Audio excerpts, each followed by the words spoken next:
Now here is the risk that Brown had to take with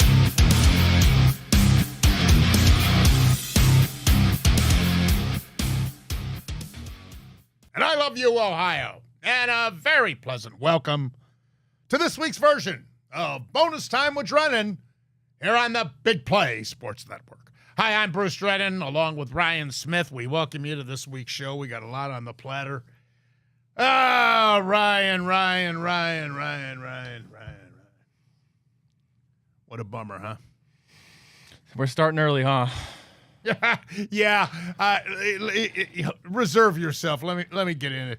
So the dream season abruptly comes to a conclusion.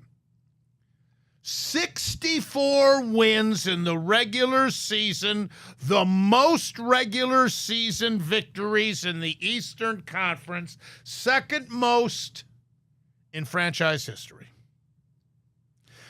3 home playoff losses in this losing series to Indiana. You know, during the regular season, the Cavs were 34-7 at home. And they had 3 home losses. After sweeping Miami in round 1 in the most lopsided series in NBA history, outscoring them by 122 points we outscored them by. Think of that in a 4-game series. Amazing. Now, yes, we can say that Evan Mobley was hampered by an ankle, and Darius Garland had the sore toe, Donovan Mitchell's ankle warming up for the second half of the game in Indiana. DeAndre Hunter was playing hurt. But the bottom line was Indiana was more physical. They were considerably faster on the floor, and they outshot the Cavs. Keep in mind, during the regular season, the Cavaliers were the best offensive team in the NBA and the best three-point shooting team in the NBA. Incredible. The Cavaliers blew a 19-point lead in the concluding game, the clincher for Indiana. They're 1 of 11 in three-pointers. In Game 4 of the series, the Cavs actually trailed Indiana by 41 points at halftime. 41! But let's give Indiana credit, too. They head back to the Eastern Conference Finals for the second straight season. Who predicted that? They become the first team as a number 4 seed or lower to go back-to-back conference finals, to go to the conference finals back-to-back years. First time that's happened since 1984. That's a long time ago. What's next for the Cavaliers? Here's some facts. Donovan Mitchell and Darius Garland are on max deals. Jared Allen, DeAndre Hunter are both making starting money. Max Strus and Ty Jerome aren't even under contract for next year. Nor is Sam Merrill. So something has to give for GM Kobe Altman. This was the year to do it. Next year, no matter how you look at it, they're going to be strapped financially to keep this team together. I don't see how they can. Ryan. Bruce, there is just so much to break down about this Cavs season and the way it ended. It's so disappointing. I can't think of, at least in my lifetime, a playoff series that I've been this disappointed about. The Browns really haven't given me an option to pick from when it comes to playoff. And, you know, the Guardians, you go back to the World Series 2016, they made it. I understand the 3-1 loss and a couple losses to the Yankees. They were outmanned in the playoffs, but this is just different. You were supposed to beat the Pacers handedly. You mentioned how easily you got through the Miami Heat in the first round. I know the Pacers are a much better team than the Miami Heat. But you mentioned it. It was the physicality, Bruce. It was the shooting, and the pace was just way too much for the Cavs. And it absolutely is just heart-wrenching because Donovan Mitchell did the best he can. Jared Allen, I hate to call out guys, but Jared Allen was probably the biggest loser of this postseason in terms of the Cavs and expectations you had there. Darius Garland wasn't all, and I understand health is a big concern and health is a reason, but listen, you're deep into the season. Everybody is playing with at least some sort of injury. I can't keep using that as an excuse. And it's just heart-wrenching. And the fact that you go out right now in the same position you did last year in 5 games in the semifinals, when Kenny Atkinson was supposed to be the piece that gets you over that hump, you lose to an inferior team, the Pacers, compared to the Celtics last year, Bruce. Just a terrible ending to what was an amazing season. Though, Ryan. Don't underrate them. They're very good. And Tyrese Halliburton they may at win many the times. East. They may indeed win the East. As a matter of fact, who would think if they get in there against New York? New York's got Boston down 3 games to 1, obviously. Same situation. I think it'll be a 7-game series. I think it'll be a bloodbath. It's going to be extremely physical, very entertaining, but don't underrate Indiana. But here's the other thing, too. The Cavs had injuries to key players throughout this season, and they were able to weather the storm. They were able to win games substantially without key members sitting here, there, everywhere throughout the course of the season. But the playoffs are a different animal. That's a different world. It's a new season, and they are still showing they're not prepared physically to go all the way with the current makeup of this team. And it's a shame because of what they did. And I thought that this was the season, the way they portrayed themselves and blew away the Eastern Conference opponents during the regular season. Your final comment. And what makes it so much worse, Bruce, is we're going to be rolling into next season when that time comes, and the regular season isn't going to matter one bit because you had one of the best regular seasons we've ever seen here for the Cavs, and what did it amount to? A semifinal loss in 5 games, an embarrassing loss. Dallas is going to get the number 1 pick in the draft lottery. San Antonio, Philadelphia, Charlotte, Utah, Washington, New Orleans, Brooklyn, Toronto, Houston via Phoenix. Cavaliers don't even have a first-round pick. How about that? So Cooper Flagg's going to Dallas. So, I mean, what a shame. I feel sorry for the fans, for you fans. I really do. And now it looks like, New York, if they can take care of business with injured Boston, they're like us. They're all hobbled up. And so you have a New York-Indiana final, and then Minnesota can make fast work of Golden State, and Oak City does appear to be on the verge of fulfilling what is really a dream season for them. All right, when we come back, we'll shift gears, and we will go to the Cleveland Guardians. That's next on Bonus Time with Drennan here on the Big Play Sports Network. I love you, Menor Nissan. Hi, Bruce Drennan here from my good friends at Menor Nissan. Ray Sminchak, the whole staff. As you know, I've been doing a lot of our shows down in Florida, just returned. Great to be back on the home confines of our beautiful studios here at Burke Lakefront Airport for Big Play. But I got to tell you, I drove my Nissan Rogue from Menor Nissan down to Florida, had the rack up on top with extra luggage. It was absolutely the most splendid, beautiful ride. Just as smooth as could be. My wife also drives a Rogue. We rotated driving down there and back, but I just can't recommend it any more so to you. Get on out there, test drive a Rogue or a Murano or any of the other great products that they have out there at Menor Nissan. Don't forget, they're now in partnership with Infinity of Akron and Infinity of Beechwood. Check those great vehicles out as well. Service department is absolutely fantastic. Went back to the dealership to get maintenance after that long drive down there and back. And give them a call. Set up an appointment. Of course, check out their website at MenorNissan.com. That's MenorNissan.com. I love you, Menor Nissan. Well, it's disappointing as the Cavaliers being eliminated in the postseason after a dream season.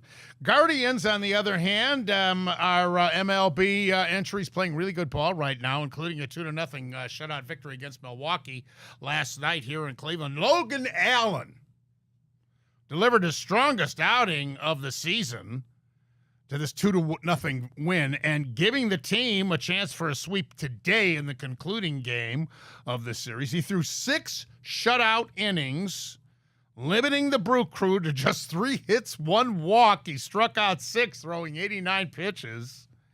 And here's one for you. It seems like just yesterday that we were so concerned about the Guardians starting pitchers not going deep enough into games to take the pressure off the bullpen. Well, get this. In the Guardians' last 14 games, the starters in 75 and a third innings pitched have a ERA of a tremendous 2.15. Huh. That's first in the major leagues during that span. And Cleveland is 10-4 over that stretch of games. And Allen, in 8 starts, now has lowered his ERA to 3.70 with this great performance, second lowest among the starters to Ben Lively's 3.22. And speaking of Lively, he unfortunately was placed on the 15-day IL with a right flexor strain. By the way, Emmanuel Clase continues to excel in the month of May. He recorded his 9th save of the season in this victory after a rough April where some were concerned about him. He since has posted a 1.13 ERA in 8 innings of work, striking out 10. And he is 5 of 5 in save situations. Jose Ramirez kissed his 7th home run of the year in the first inning, and that's all that Allen needed to notch the victory. Guards now 25-17 and have won 7 out of 10, but have not been able to pick up any ground on the front-running Detroit Tigers because they also have won 7 of 10, and they still lead us by 2.5 games in the American League Central. KC's right there, too, right behind us at 3.5 out. Minnesota's 21-20, giving the Central Division 4 teams above the 500 mark. Do you know that the Yankees are the only team in the vaunted, so-called awesome American League East above 500 with a mark of 24-18? So the ball club's pitching really, the starters pitching very well. I would think that Ciccone, with Lively being put on this EL, and have they speculated how long he could be out, Ryan? I have not seen an update yet, Bruce. I haven't either. But I think Ciccone could be the next man up. They got him in that Naylor deal, and he's good. So they're very high on him. So he could be the next guy up. But get us to the point where Bieber can return is my point. You know, I mean, and he's doing well in his rehab. But I don't think we can anticipate until sometime in June, and that's optimistic. I think before the month of July, we can anticipate. We don't have a timeline exactly for him because he's going to have to pitch some minor league games. But I would think sometime in June, Ryan. Yeah, you know, you talk about what Garrett Cole was able to do the year ago, coming back All-Star break and look tremendous. And if you can get that out of Bobby, that's great. But you mentioned it's so nice to see the pitching staff turn around. Gavin Williams had a great game against Philadelphia. You mentioned Logan Allen. Obviously, it stinks Ben Lively, who's been the most consistent pitcher, is going to be out. But guys like Kobe Allard, a complete inning eater, kind of taking over that Pedro Avila role, which has been super nice.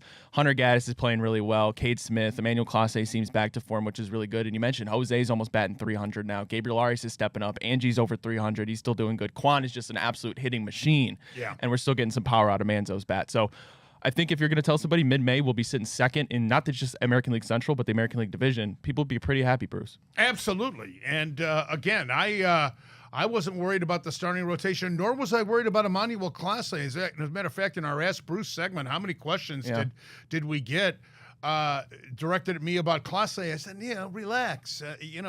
I was more concerned about the starting rotation going a little deeper into games. And then, like I said earlier in the segment, Ryan, look what they've done here in the month of May. Yeah, it's tremendous, really. All right. How about... It's about time. You know what I'm talking about? I do. It took me a second. Commissioner Rob Manfred announced that Pete Rose has been removed from the permanently ineligible list in baseball and consideration for the Hall of Fame. I know there was a campaign by Rose's living relatives. Rose passed away last year, but it's about time. It's about time when you consider some of the guys that are in that Hall of Fame. First one comes to mind, Ty Cobb, one of the greatest players of all time, and certainly at the beginning of the baseball popularity in this country. And had he not been a tremendous baseball player, the guy would have been in prison. I mean, let's face it. There's many others, too. Of course, Shoeless Joe Jackson, the movie Field of Dreams with Kevin Costner portrayed him. But there's so many others, but I think this was a long time coming. And I find myself applauding Rod Manfred. That's news in itself, right?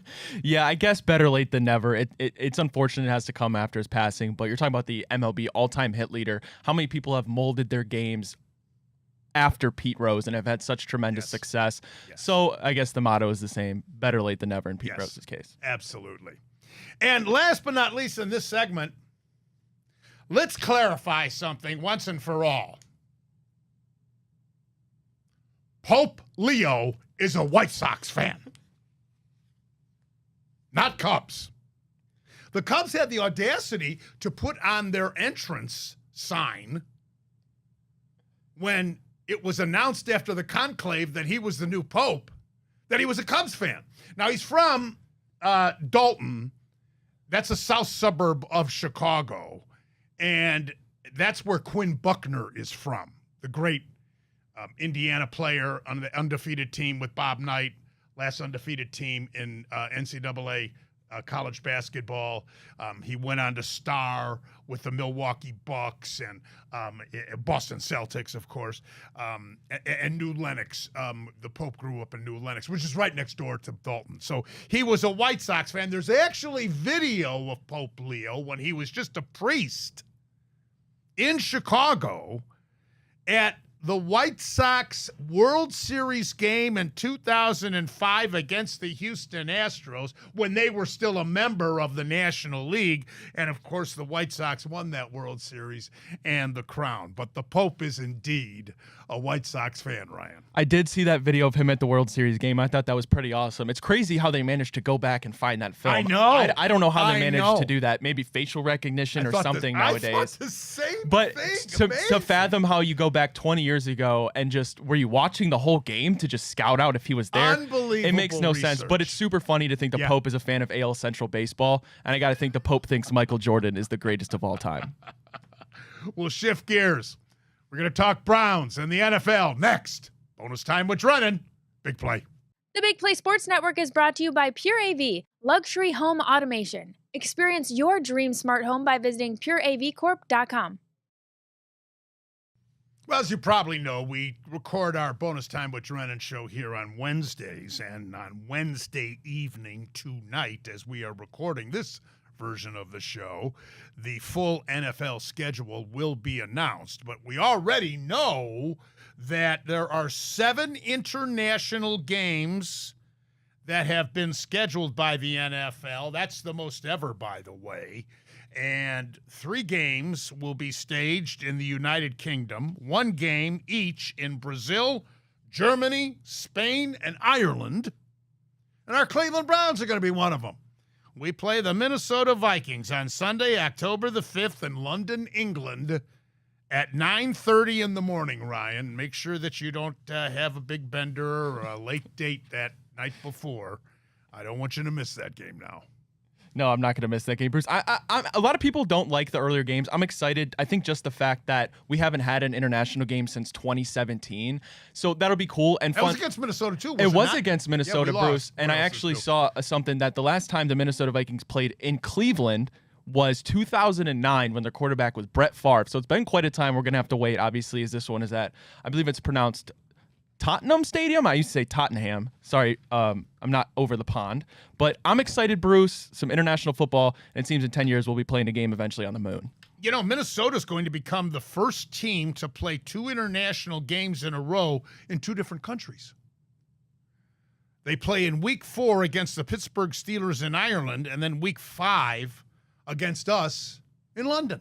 How about that? Some leaks already about the NFL schedule. September the 4th, Thursday, September the 4th, will be the opener between the world champion Philadelphia Eagles and the Dallas Cowboys. Then the 5th will be that game in Brazil between the Kansas City Chiefs and the LA Chargers.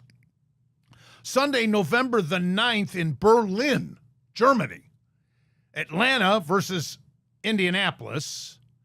Sunday, November 16th, Washington versus Miami in Madrid, Spain. Thanksgiving, traditional game at Detroit, traditional game at Dallas. And then I believe Tampa Bay will be hosting Thanksgiving evening. Friday, following Thanksgiving, will be Chicago at Philadelphia. Saturday, December the 20th, Green Bay at Chicago, Philadelphia at Washington, and on Christmas Day, Denver at Kansas City. And I think there's going to be another game or two, I believe, on Christmas Day, Ryan. They're bucking into that NBA. I remember this year the Christmas games were on Netflix, which is just absolutely Yes. crazy to think Yes. about, the streaming services taking over. It feels at one point everything's going to just combine back to cable, which is funny because you got these services to get rid of cable, but now everything's getting bundled back together. It just seems like we're going to be paying hundreds of bucks for cable, which we already had. By the way, Shedeur Sanders says that he is not planning on purchasing anything with the money from his first NFL contract. $4 million over 4 years. I don't know about you, but it's hard for me to believe that Shedeur Sanders has been deprived of anything in his life considering the wealth of his father. No?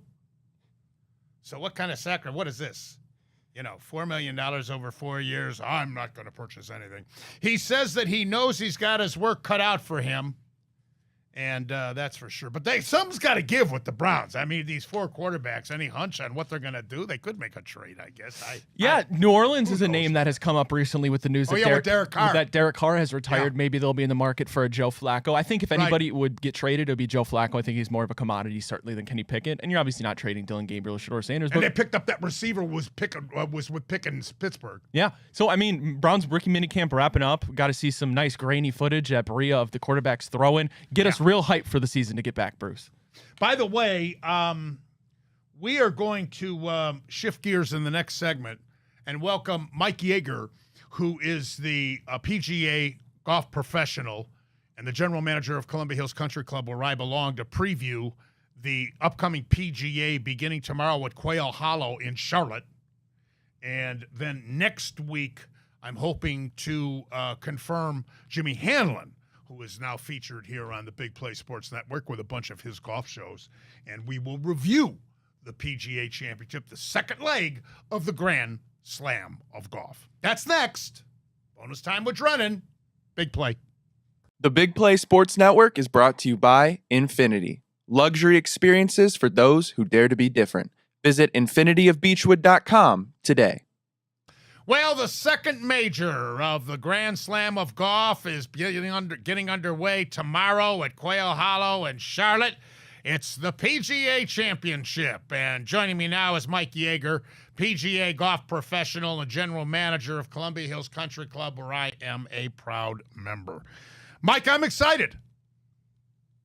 Yeah, it's going to be a great week. Obviously, this is a fun tournament to watch. You got all the big guns in it. The course setup looks like it's going to be soft with all this rain, but they've got sub-air in their greens, so I'm sure those will still be running quickly. But I don't think you're going to see any crazy low scores, which I know you enjoy. Yes. As a matter of fact, I hear they have rain there during the practice round. They're not allowing the public in, but it's supposed to be good weather over the weekend for the actual play. I have heard, though, they're actually making the rough a little bit longer than they normally do for the PGA, which certainly I like. What can you tell us about Quail Hollow? It's a big, long golf course. So I'd look for someone that, obviously Rory's a chalk pick just based on his playing, but anybody that can carry the ball long distance, but ultimately finds those fairways. I know I was watching the live from on the Golf Channel earlier this morning. They were interviewing the superintendent at Quail Hollow. He said right now they've got their rough at about 2 3/4 inches. But the fact that they're getting all this rain means they're probably not going to be able to mow it at all for the remainder of the golf tournament. Good. So I would expect this to be like thick, dense. It's a hybrid rough, so it's got a little Bermuda in it. It's going to be very penal should you miss the fairways. Good. Good, good, good. All right, let's talk about the favorites. Obviously, Rory accomplished the Grand Slam by winning the Masters, the one big major that he had not won previously, and he went through how many years without winning a major? And he tried to give it away, but he got it accomplished. He's played very well at Quail Hollow in his career. I think he's won like 4 times, Mike. Yeah, absolutely. I mean, if you got to pick a golf course to host the PGA, if he won the Masters, this would probably be his course he would pick, right? And we've talked about it over the years. These golfers, they have, going back to Tiger Woods, like at Riviera and things like that, there are courses that just suit their eye, right? And they know the green complex is like the back of their hand. His length at this golf course, he's beaten 90% of the field, where he's hitting wedge or 9-iron into these 500-yard par 4s and 5s, where the rest of the golfers are hitting 6 and 7 irons. I mean, his length is just so much longer, and he can hit every golf shot, right? So he can hit the fade, he can hit the draw, and he can just power one down the middle, but he can also hit a 3-wood as long as most guys on tour hit their driver.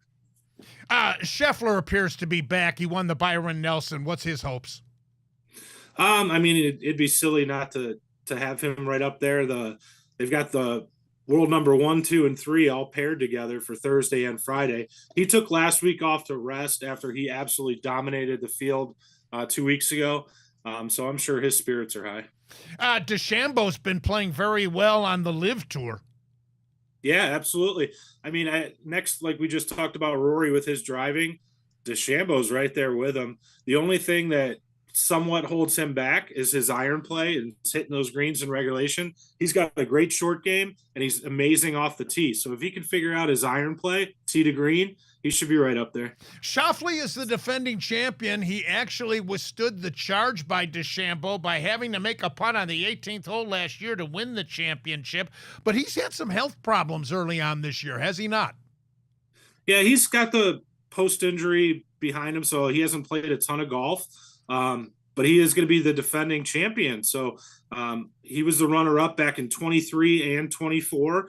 I'm sure he's got good confidence going into the week, and he's got four straight top 20s going into this golf tournament. So again, with all these golfers, the confidence is key. They all know how to hit the golf ball, but if their confidence is low, that's where we start seeing it. And again, with Rory too, getting that monkey off his back from the Masters, he just looks so freed up.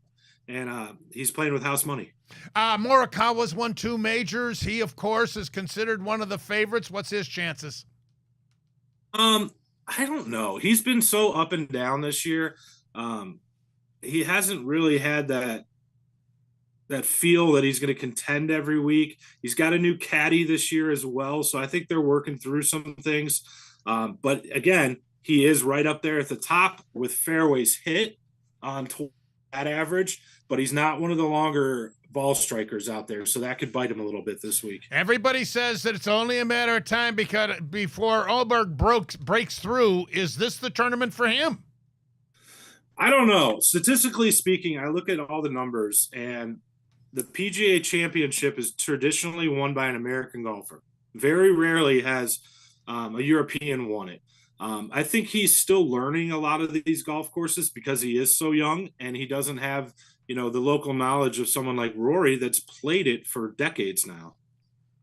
How about Lowry? Now, he, of course, is from Ireland, like McIlroy, and he's had a tremendous season thus far. He has. I love his attitude towards the game of golf. He always seems like he's having fun out there. He's been in contention a lot this year too.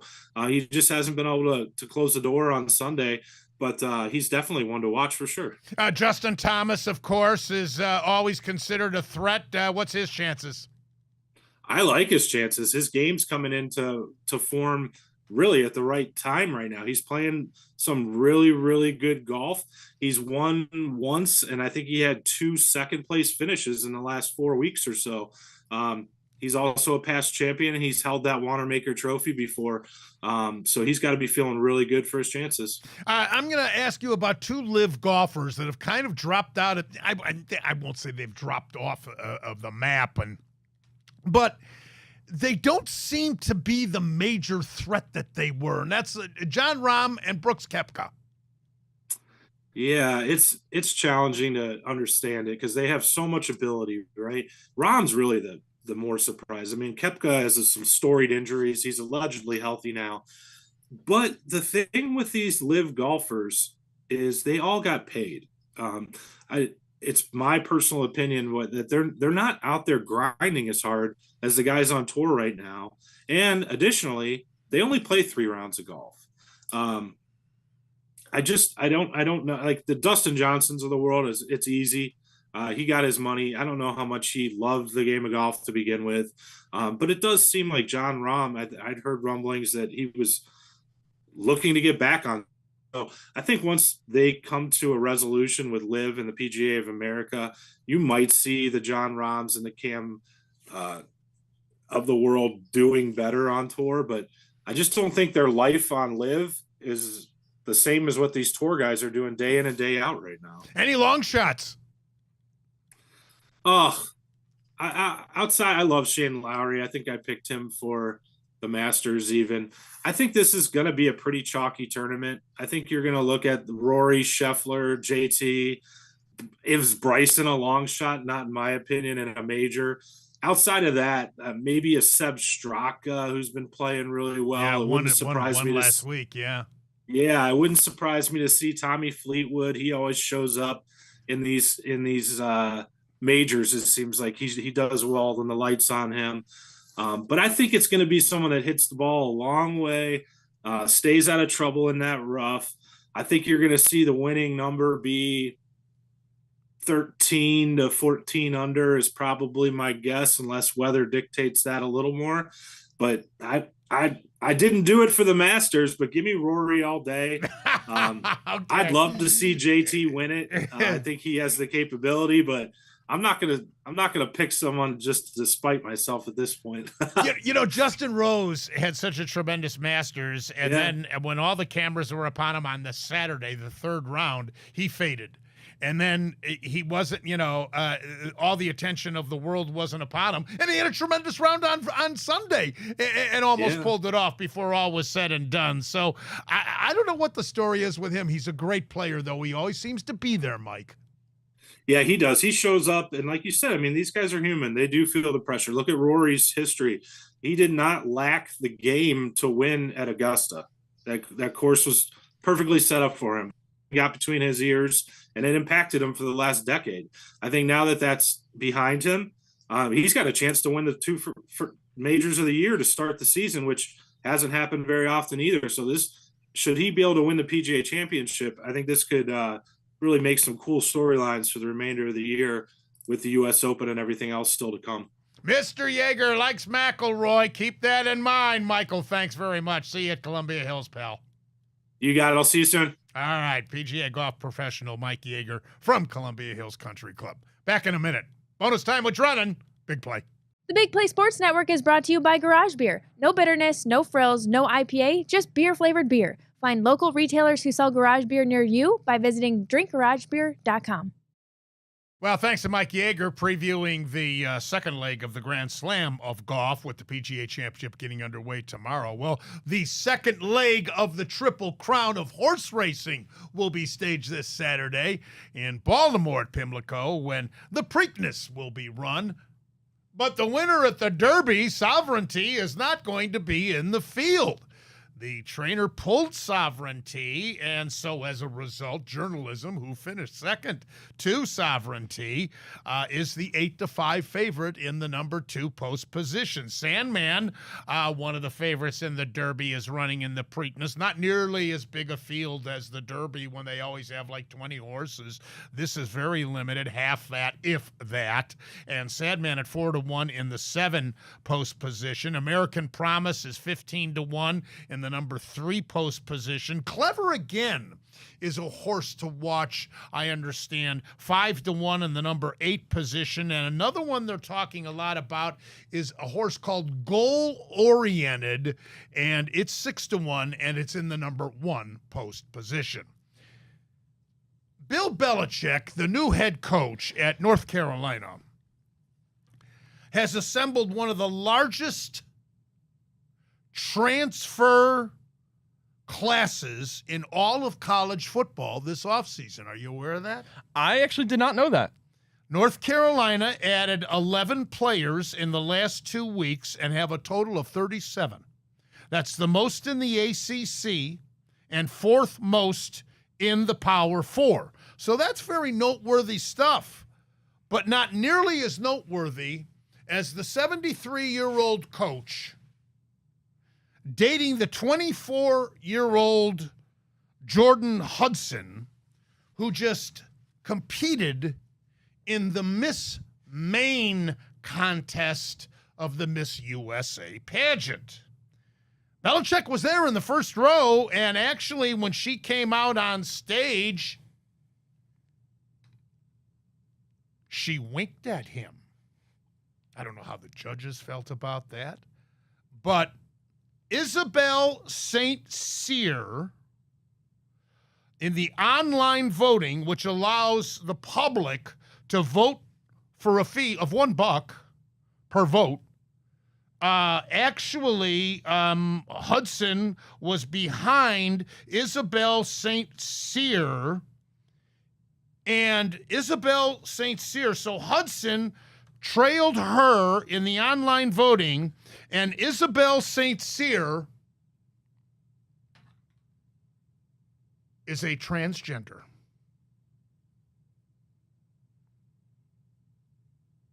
I wonder what Belichick thinks about that. Leave it to the state of Maine. And that governor, Janet Mills, who got into it with Trump. What, 10, 20% of the voters in Maine support her stance about women competing in girls' sports? This isn't sports, but I'm glad I'm not judging that pageant. Ask Bruce segment next. Bonus time with Drennan. Big Play Sports Network.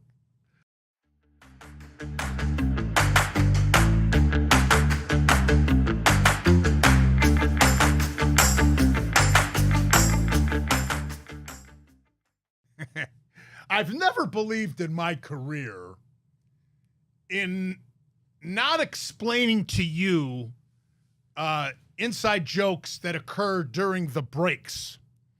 And Ryan was roaring over the story that I just gave you about Belichick's girlfriend losing to the transgender in the Miss Maine competition.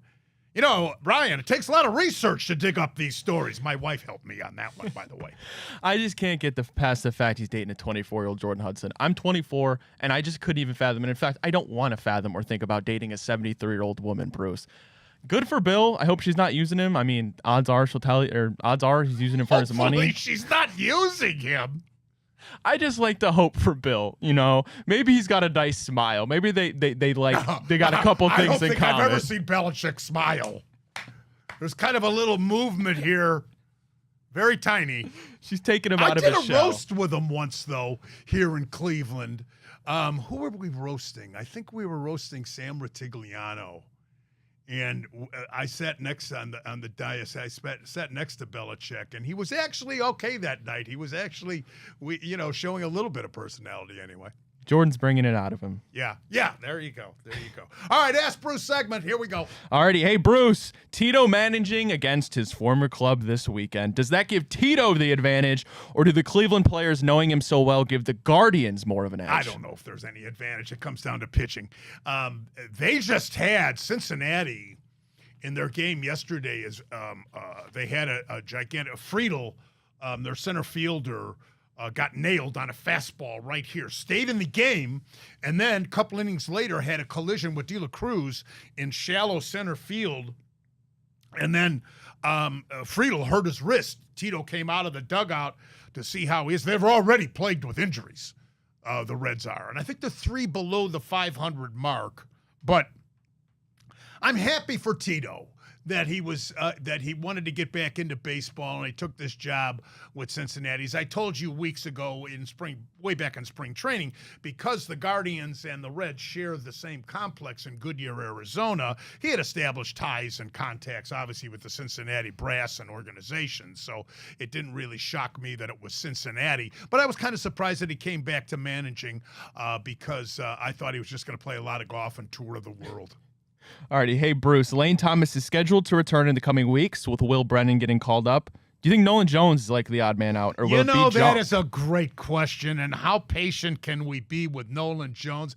I'm cheering for the guy. He was such a hot prospect when he originally came through our organization. Then we traded him to Colorado. He had that one tremendous year. Then he was injury-plagued last season. Comes back to our ball club. I'm thinking, with the platooning with Noel, it's a perfect lefty-righty combo for Vogt, depending on who, if we're facing a lefty or a righty pitcher, but it just hasn't worked out for Jones. And how much patience can we have? All right, well, I mentioned Will Brennan. Well, this options right into that question. Hey, Bruce, Brian Rocchio was optioned back to Columbus. Do you think this was his last straw, or do you think this was something to catch his breath? Man, you got to hit. Yeah. This is the major leagues. You got to hit. Now, there's exceptions to the rule, like Perez when he was catching for us, Hedges now catching for us, because that's such a defensive position. Anything you get out of a catcher offensively in this day and age is a bonus. The days of Johnny Bench, Manny Sanguillen, Piazza, Ivan Rodriguez, they're long gone. But with a couple of exceptions. I mean, even Real Muto was calmed down for Philadelphia, who just took 2 out of 3 from us. But, you got to hit in the major leagues, man. Look at Straw. Alrighty, hey, Bruce, Kobe Allard has been a critical piece of the Guard's success in the long job. What are your thoughts on the kid? And for a former top prospect, could this be a career changer? Again, as we've said over and over and over again, the Cleveland organization has become a pitching factory, and we have developed these pitchers in the minor leagues. First of all, it's tremendous drafting under the Antonetti Chernoff leadership. Shapiro made good trades, but the drafting during Shapiro's watch was horrible. Absolutely horrible. Where Antonetti and Chernoff have done a fantastic job, and the development of these kids, particularly the pitchers in our minor league system, that's credit to all the coaches down there. All right, Bruce, last one for you today on this edition of Bonus Time. This one actually comes from me. Bruce, I know a few people that will be going to the Ohio Cup in Cincinnati. They're Cleveland fans, Guardians fans. Your thoughts? Some of them are considering booing Terry Francona. Oh, please, no. Oh, are you going, Ryan? No, unfortunately not. I wish. Because you went to Cincinnati or a Bearcat. But please don't do that. I mean, he's a tremendous manager, Hall of Famer, gave us many great years, and we love him. You should give him a standing ovation, for goodness sakes. We'll talk about that next week. I want to observe that. But that is all the time we've got for this version of Bonus Time with Drennan here on the Big Play Sports Network. I'm Bruce Drennan, along with Ryan Smith. Hope you enjoyed today's show. Enjoy all the sports within the next week. We'll be back with you next week for another version of our program. Until then, as always, and most importantly, you remember, I love you, Ohio, and I love you, Cleveland.